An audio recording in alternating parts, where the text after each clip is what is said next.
বন্ধুরা, আমি কিন্তু আজকে ঘুরতে এসেছি হলো আপনার এই যে হোসেন শহীদ সরোয়ার্দীর যে কবর আছে এইখানে, এবং হোসেন শহীদ সরোয়ার্দীর যে কবরস্থান এইখানে ঘুরতে আসছি। এখানে ঘুরতে আসা সবচেয়ে ইন্টারেস্টিং বিষয় হলো আমার আমার একটা জানের জিগার দোস্ত আছে, রাজীব। তো বন্ধু রাজীবের সাথে আমি আমি দেখলাম যে ও আর কি ঘোরাফেরা করতেছে সাইড দিয়ে। আর ও কিন্তু জানে না যে আমি এখানে, আমিও জানতাম না যে ও এখানে। তো এখন চলেন এই রাজীব ভাইয়ের সাথে দেখা করব। রাজীব ভাইয়ের সাথে দেখা করবো। রাজীব ভাই কিন্তু জানে না যে আমি এখানে আছি। চলেন এই যে আপনাদেরকে দেখাই হোসেন শহীদ সরোয়ার। এই যে এখানে, এই যে এটা হচ্ছে, একটু চারপাশটা দেখাই, দেখালে বুঝতে পারবেন। এটা কিন্তু ঢাকা বিশ্ববিদ্যালয়ের এরিয়া, ঢাকা বিশ্ববিদ্যালয়ের এরিয়া। দেখেন রাজীব ভাই ওই সাইড আছে। রাজীব ভাই, আরে শাওন ভাই, আপনি এইখানে? আরে ভাই কেমন আছেন? অনেকদিন পরে দেখা হলো, বুঝলাম না আপনি এই জায়গায় কি করতেছেন? আপনি এই জায়গায় কে? আমি ভাই আসলাম একটু কাজের জন্য গুলিস্তান, ভাবলাম এখনো গাড়ি ছাড়ার আচ্ছা আচ্ছা সময় আছে, তো ভাবলাম আসেন। একটু ঘুরি এদিকে।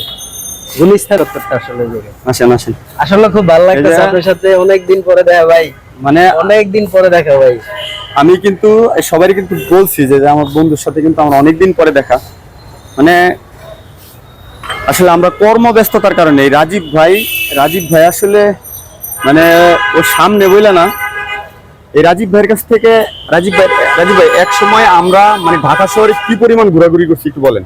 এমন কোন জায়গা নাই আমার মনে হয় ঘোরা হয় না ঢাকা শহরে এমন কোন গলি গলি জায়গা, মানে এমন কোন জায়গা মনে হয় নাই আমরা প্রত্যেকটা জায়গায় ঘোরাঘুরি করছি। আজকে থেকে মোটামুটি মানে প্রায় মনে হয়, তাও ভাই কত বছর হইব? প্রায় এক যুগ, মানে এক যুগ আমরা ঢাকায় আছি। কিন্তু আপনার আমার এই ঘোরাঘুরি বন্ধ হয়েছে কতদিন? দীর্ঘ প্রায় তো 8-9 বছর হয়ে গেছে, প্রায় 8-9 বছর হয়ে গেছে। 4-5 বছর আমরা অনেক ঘুরছি ফিরছি একসাথে অনেক। আচ্ছা রাজীব ভাই, এই যে কবরগুলা কার? এটা হচ্ছে দেখলাম আমি যত হোসেন শহীদ সরোয়ার্দী আর কার? শেরে বাংলা একে ফজলুল হক, খাজা নাজিমউদ্দিন, মানে বিশিষ্ট ব্যক্তিদের কবরস্থান এখানে। আসলে যারা বাংলাদেশটার উপরে সবার যাদের আর কি মানে অনেক বড় অবদান এবং বড় ভূমিকা, দেশ স্বাধীনের আগে এবং পরে যাদের অনেক বড় ভূমিকা, তারা কিন্তু এখানে শায়িত। আমরা সবাই দোয়া করি আল্লাহ তাআলা যেন তাদেরকে বেহেশত নসিব করেন।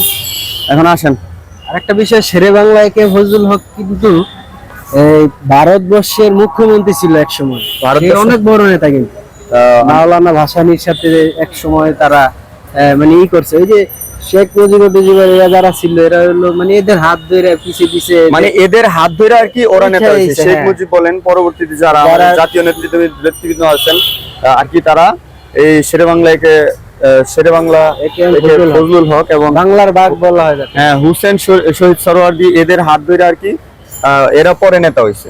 কিন্তু আমরা কিন্তু আসলে যাদের সবচেয়ে বড় অবদান বাংলাদেশে, তাদেরকে আমরা ভুলে গেছি, এবং তারা কিন্তু মানে আমাদের চোখের আড়ালেই রয়েছে। আসলে যাদের এত অবদান আমরা কিন্তু তাদেরকে চিনি না।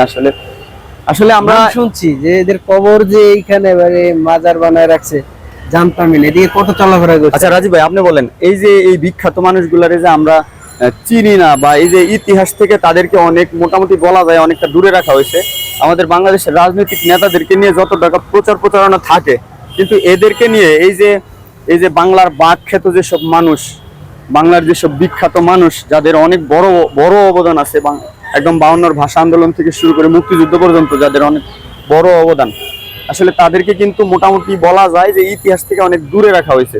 তাদেরকে কিন্তু আমরা চিনি না। কিন্তু নতুন প্রজন্ম কয়জন জানে যে, যেমন আমিও জানতাম না যে ওনাদের কবর এইখানে, বা তাদের কিন্তু ইতিহাসে খুঁজে পাওয়া যায় না, খুব একটা খুঁজে পাওয়া যায় না। কেউ যদি ইচ্ছাকৃতভাবে জানতে চায় তাহলে কিন্তু জানা সম্ভব।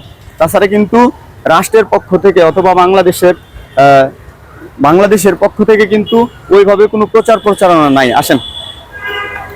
প্রচারণা নাই, কিন্তু যাদেরকে কিন্তু বাংলাদেশের ইতিহাসের একদম ফ্রন্টলাইনে থাকার কথা ছিল, কিন্তু তারা কিন্তু সেভাবে কিন্তু তাদেরকে কিন্তু কোনো প্রচারণায় রাখা হয় না। ঠিক আছে, তো এটা আসলে দুঃখজনক। বাংলাদেশের যারা দায়িত্বশীল ব্যক্তিবর্গগণ আছে সরকারের এবং বিভিন্ন তথ্য মন্ত্রণালয় বলেন, আমি সঠিক জানি না, তো যারা দায়িত্বশীল মানুষ আছেন তাদের কিন্তু আমাদের আকুল আবেদন, ইতিহাসে যেন এদেরকে এই এই বিখ্যাত মানুষগুলোকে যেন সংযুক্ত করা হয় এবং আমাদের নতুন প্রজন্ম, পরবর্তী প্রজন্ম এবং সঠিক ইতিহাসটা যেন জানতে পারে, তাদের অবদান এবং তারা তারা কিসের জন্য বিখ্যাত, তাদের যে খ্যাতি এগুলা যেন বাংলাদেশের আমাদের পরবর্তী প্রজন্ম, আমাদের বাচ্চা কাচ্চা এবং প্রত্যেকটি মানুষ যেন জানতে পারে। আমরা আসলে জানতাম না, হয়তোবা এখন অনেক কিছুই জানবো। ইতিহাস কিন্তু বাংলাদেশের যে অপরাজনীতির চর্চা, এই অপরাজনীতির চর্চা থেকে কিন্তু ইতিহাস বিকৃতি করার একটা ইতিহাসটাকে বিকৃত করার একটা চেষ্টাও চলে, যেটা আসলে কোনোভাবেই কাম্য না। তো আজকে এখান থেকে ভিডিওটা করলাম। যদি ভালো লাগে আপনারা সবাই, যদি এই ভিডিওটা যদি ভালো লাগে অবশ্যই সবাইকে দেখার সুযোগ করে দিবেন। আমি একটু আপনাদেরকে দেখাই। এই যে এটা হচ্ছে হোসেন শহীদ সরওয়ার্দী, দেখেন এটা হচ্ছে ওনার কবর। আমাদের ওই পাশে কিন্তু আরো 3টা কবর আছে, চলেন এগুলো একটু দেখবো।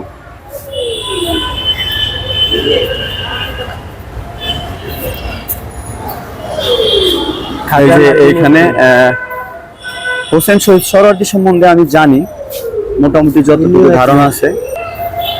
এই যে খাজা নাজিমউদ্দিন, ওনার জন্মসাল হচ্ছে 1894 জুলাই 1894। এই যে দেখেন জন্ম তারিখটা দেখা যায়, আপনাদেরকে আরো দেখাই। আরো একজন অনেক গুরুত্বপূর্ণ ব্যক্তি এখানে, বাংলার বাঘ বলা হয় যাকে। এখানে এই যে দেখেন শেরে বাংলা একে ফজলুল হকের কবর মোবারক এটা। এই যে দেখেন, তো আমরা কিন্তু জানতাম না আসলে যে এইখানে আমরা কৌতূহলবশত এমনি ঘুরতে আসছিলাম। আসলে রাজীব ভাইয়ের সাথে দেখা হলো, আপনার সাথে কিন্তু আমার অনেকদিন পরে দেখা। হ্যাঁ, অনেকদিন পরেই দেখা হলো ভাই। যাই হোক, এই ভিডিওটা আপাতত এই পর্যন্তই। এই ভিডিওটা যদি ভালো লাগে অবশ্যই শেয়ার দিয়ে নিজের প্রোফাইলে রাখবেন এবং বন্ধুদেরকে দেখার সুযোগ করে দিবেন। অবস্থানটা বলে দেন। এটা কোন জায়গা রাজীব ভাই? আমি হচ্ছে ঢাকা বিশ্ববিদ্যালয়। এই যে মেট্রো রেল, এটা হচ্ছে ঢাকা বিশ্ববিদ্যালয়ের দোয়েল চত্বর, মানে ঢাকা বিশ্ববিদ্যালয় এরিয়াই তো না? ঢাকা বিশ্ববিদ্যালয় এরিয়া। যাই হোক, সবাই ভালো থাকবেন। আগামীতে হয়তো আবারও নতুন কোনো ভিডিও নিয়ে উপস্থিত হব। সে পর্যন্ত সবাই ভালো থাকবেন।